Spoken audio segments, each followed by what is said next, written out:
അങ്ങനെ Mbappe saga finally അവസാനിച്ചിരിക്കുകയാണ്.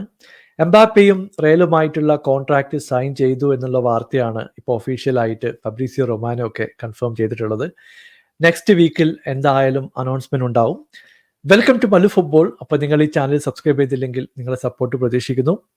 ശരിക്കും പറഞ്ഞാൽ കഴിഞ്ഞ കുറേ വർഷങ്ങളായിട്ട് ഇന്ന് വരും നാളെ വരും എന്നൊക്കെ പ്രതീക്ഷിച്ചിരുന്ന ഒരു ട്രാൻസ്ഫറാണ് ഇപ്പോൾ കൺഫേം ആയിട്ടുള്ളത്. നിങ്ങൾ റയലിൻ്റെ കാര്യം ആലോചിച്ച് നോക്ക്. ഇന്നലെ അവർ കപ്പടിച്ചു, ഇന്ന് ഒരു വേൾഡ് ക്ലാസ് സൈനിങ്ങിനെ അവർ കൺഫേം ചെയ്യുകയും ചെയ്തു.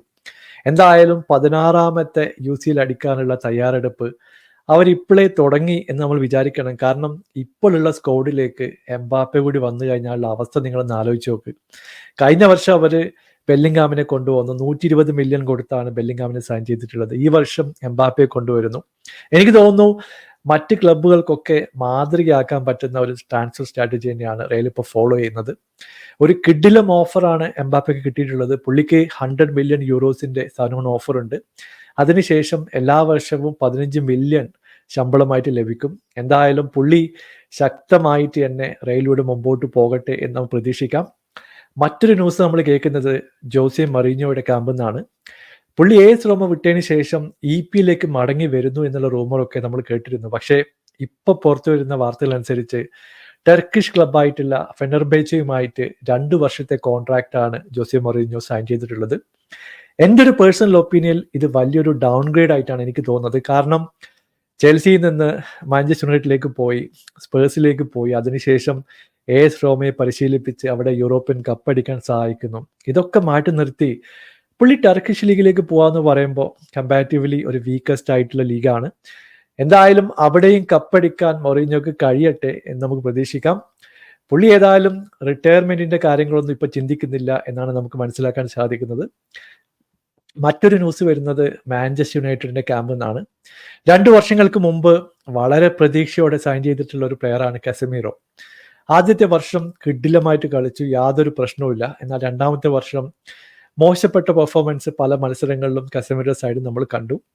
ഇപ്പൊ പുറത്തു വരുന്ന വാർത്തകൾ അനുസരിച്ച് ഏതായാലും പുള്ളി സൗദി ലീഗിലേക്കോ മറ്റ് ക്ലബിലേക്കോ പോകാനുള്ള സാധ്യത കൂടി വരികയാണ്. എറിക് ടെൻ ഹാഗിന്റെ കാര്യം കൺഫേം ആയി കഴിഞ്ഞാൽ ചിലപ്പോൾ കസമീറോയെ പറഞ്ഞു വിടാനുള്ള എല്ലാ സാധ്യതയും ഇപ്പൊ കാണുന്നുണ്ട്. മറ്റൊരു ന്യൂസ് വരുന്നത് ചെൽസിയുടെ ക്യാമ്പിൽ നിന്നാണ്. ടോസിൻ അഡാരബിയോയോ പുള്ളിയെ ഒഫീഷ്യലായിട്ട് ഫ്രീ ഏജന്റിലൂടെ ചെൽസി സൈൻ ചെയ്തിട്ടുണ്ട്. നമുക്കറിയാം ത്യാഗോ സിൽവ ഈ ഒരു സീസണിൽ ചെൽസി വിടുകയാണ്. പുള്ളിയുടെ ഒരു ബാക്കപ്പ് ആയിട്ടാണ് ടോസിനെ ചെൽസി സൈൻ ചെയ്തിട്ടുള്ളത്.